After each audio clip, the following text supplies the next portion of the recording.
Fala moçada, professor Alberto de Geografia com mais uma aula de Geografia neste canal. O tema de hoje, correntes marítimas. Fica comigo, você está no canal do Professor Total e essa aula começa agora, sim agora, depois da vinheta.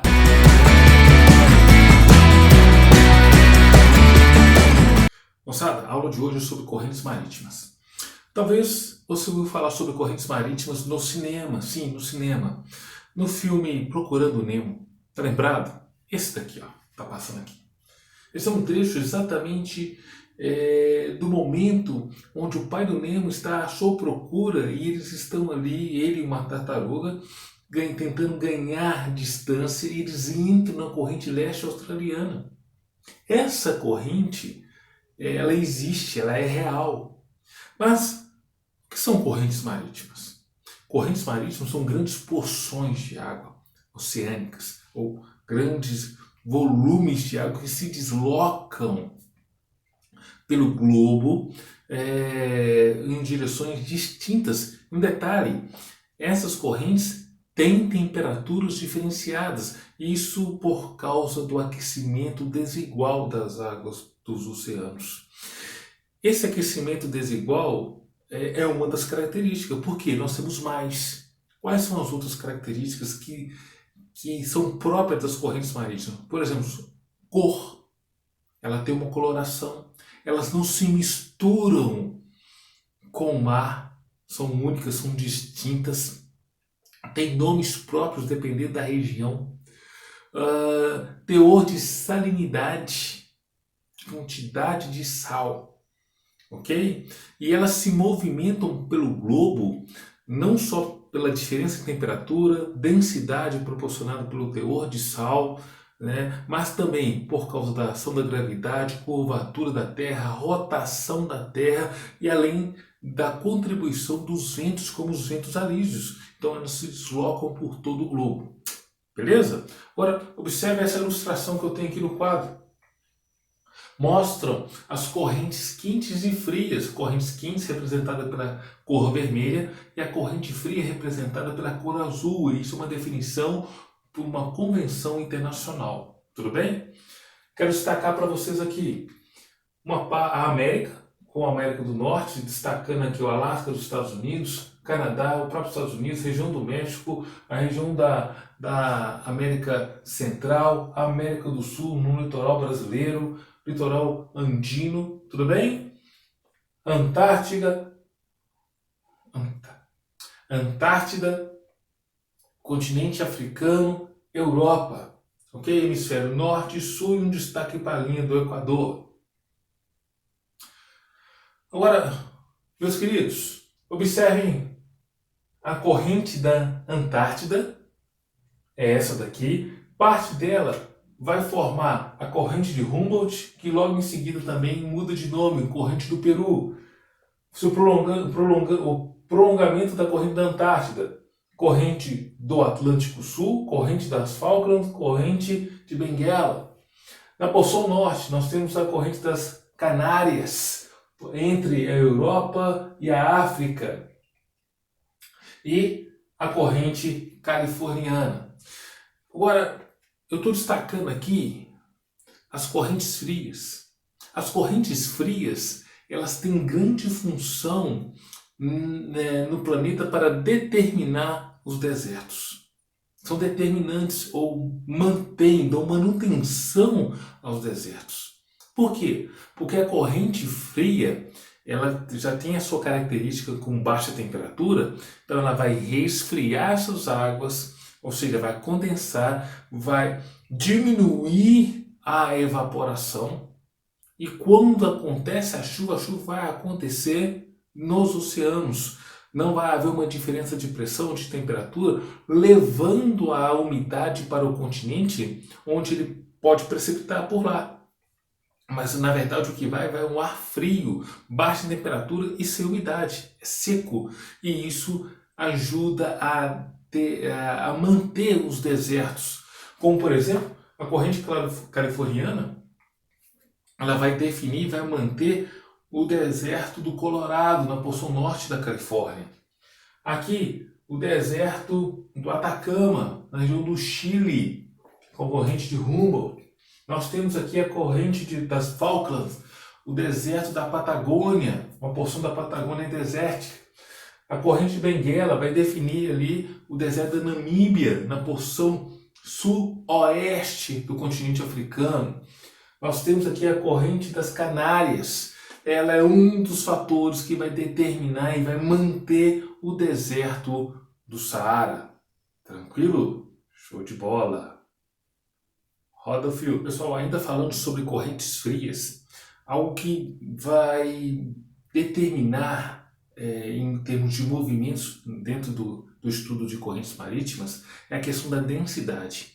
A quantidade de sais dentro das correntes frias vai determinar que uma parte dessas correntes fluam pelo fundo do mar, próximo ao assoalho oceânico.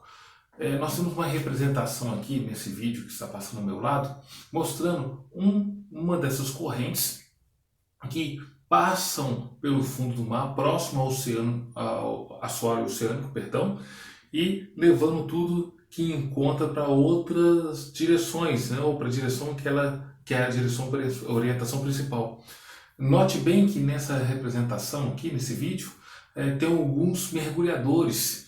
Então, essas correntes podem até pegar o mais experiente mergulhador e levar ele para grande distância, normalmente com muita violência, porque eles podem sair se chocando com o próprio relevo submarino ali, ou com as formações que existem, ok? E quando ele consegue desvencilhar, sair dessas correntes, ele pode perder até a noção de cima e embaixo momentaneamente, porque girou tanto, né?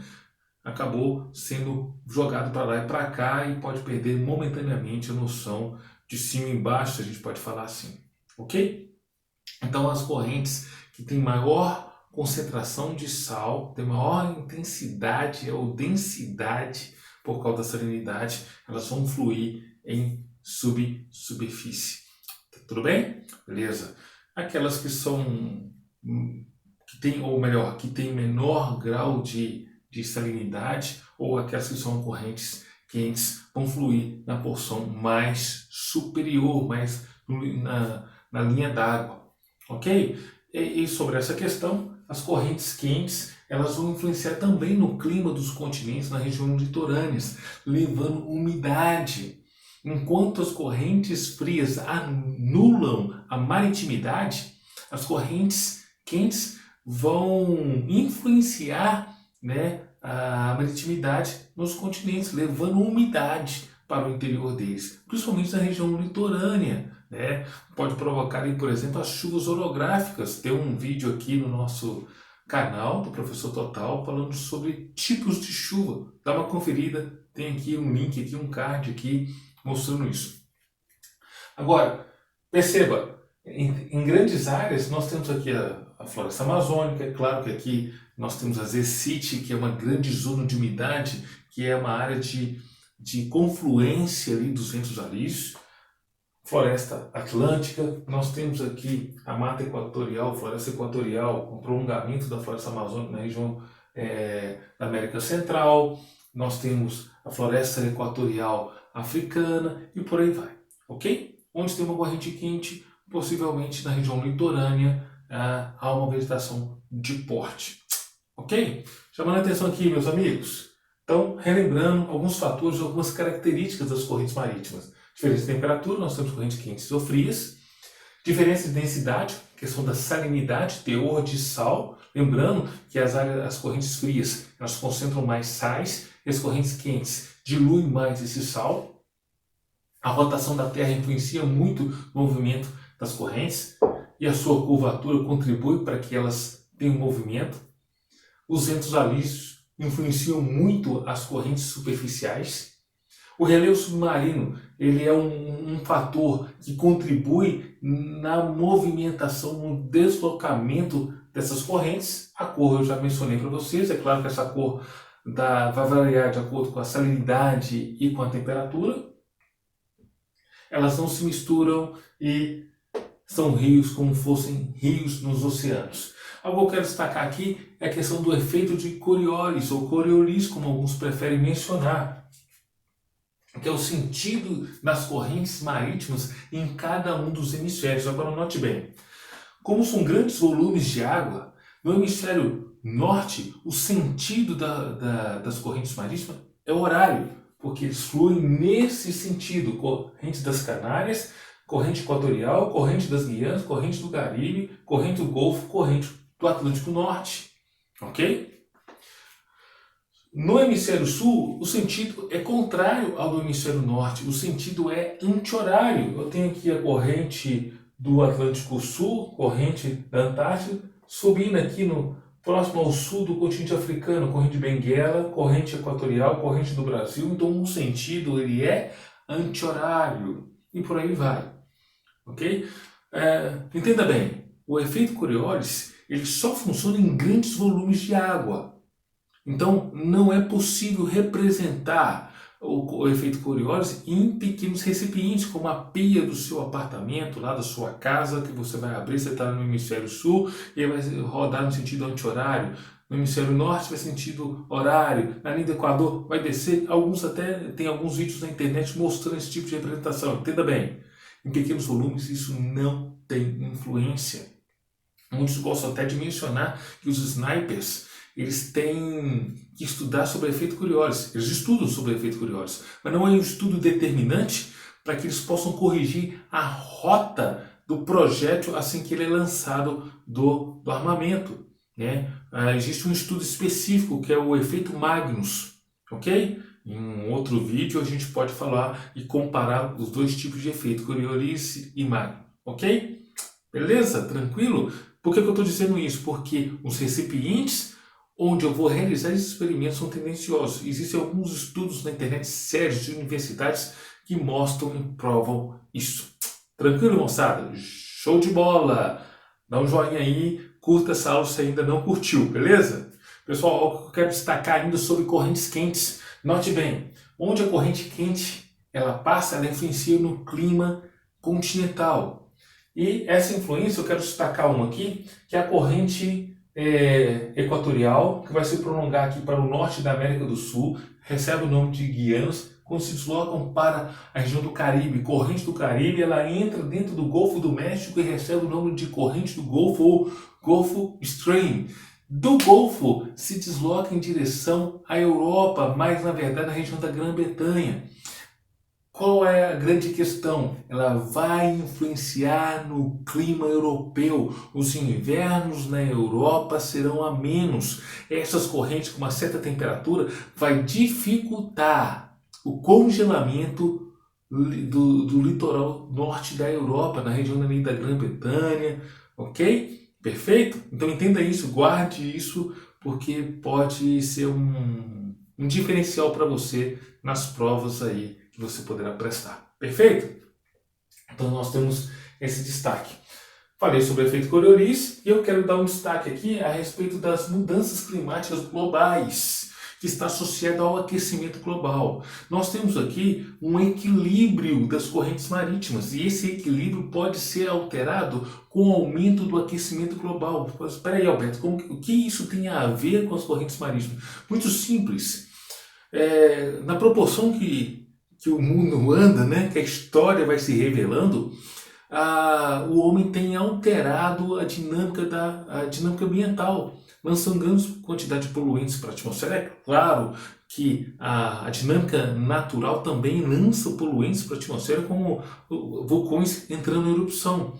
Então, o material poluente que vai para a atmosfera vai proporcionando um aumento da temperatura média do planeta e isso vai fazer com que as calotas polares ou os gelos eternos no alto das grandes cordilheiras, como na região europeia, o Monte Atlas, né, a Cordilheira Andina, o Himalaia, esse gelo em derretendo, eles vão aumentar consideravelmente o nível dos mares. Agora entenda bem, um exemplo muito simples para isso. Imagine que você está com uma chaleira, colocou um pouco de água e colocou para ferver, para fazer um café. Ela está fervendo nesse exato momento, mas você pega um copo com água, temperatura normal ou fria, e coloca nessa chaleira. O que vai acontecer com a água que estava fervendo. A temperatura não vai baixar? Não é o óbvio? Perfeito, exatamente. Agora imagine uma dinâmica, um equilíbrio.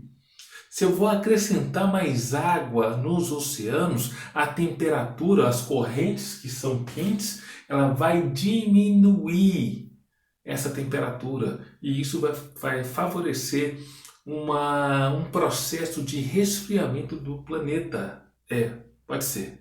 Existem estudos sérios mostrando aí que o planeta está aquecendo, mas para entrar numa era glacial. Entenda bem, isso não é para o nosso tempo, mas tem um tempo aí a ser considerado. Ok? Em uma outra aula podemos discutir um pouco sobre aquecimento global e em uma nova era glacial. Perfeito? Joia! Agora acompanhe aqui comigo. Para a gente finalizar essa aula, eu quero chamar a atenção a respeito da ressurgência.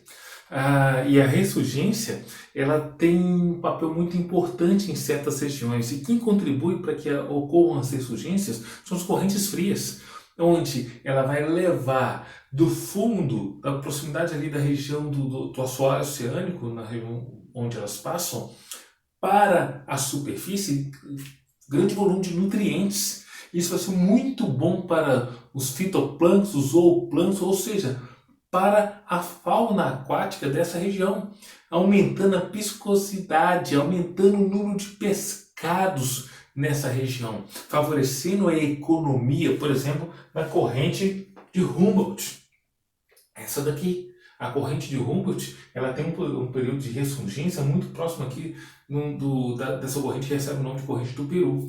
Há uma grande ressurgência, aumenta o número de peixes, os pescadores nadam de braçada, ok? Isso acontece em várias partes do mundo, como por exemplo na região japonesa, né? Ali próximo às ilhas do Japão, notadamente o Japão é um dos maiores pescadores, né? A indústria pesqueira do Japão é uma das maiores do mundo e que é favorecido por um momento de ressurgência, ok? Isso só é alterado, por exemplo, aqui na corrente do Humboldt com o El Niño. Aí, começa a anotar aí, depois um outro momento, uma aula sobre El Niño. Anota aí que depois eu pago para vocês, ok? Então, encerra aqui a nossa aula. Se você ainda não curtiu essa aula, por favor, faça isso agora. Isso ajuda o canal a crescer. Nós estamos começando rumo aos 1000 inscritos. Depois tem outras metas para bater até chegar a 1 milhão e de 1 milhão para lá. Então, se inscreva nesse canal, sinalize ali no sininho para que você possa ser notificado em primeira mão assim que uma aula nova subir para o canal do Professor Total. E guarda esse símbolo, Professor Total. Beleza? Tudo bem? Te espero na próxima aula, beleza? Fique com Deus, Deus abençoe e tchau!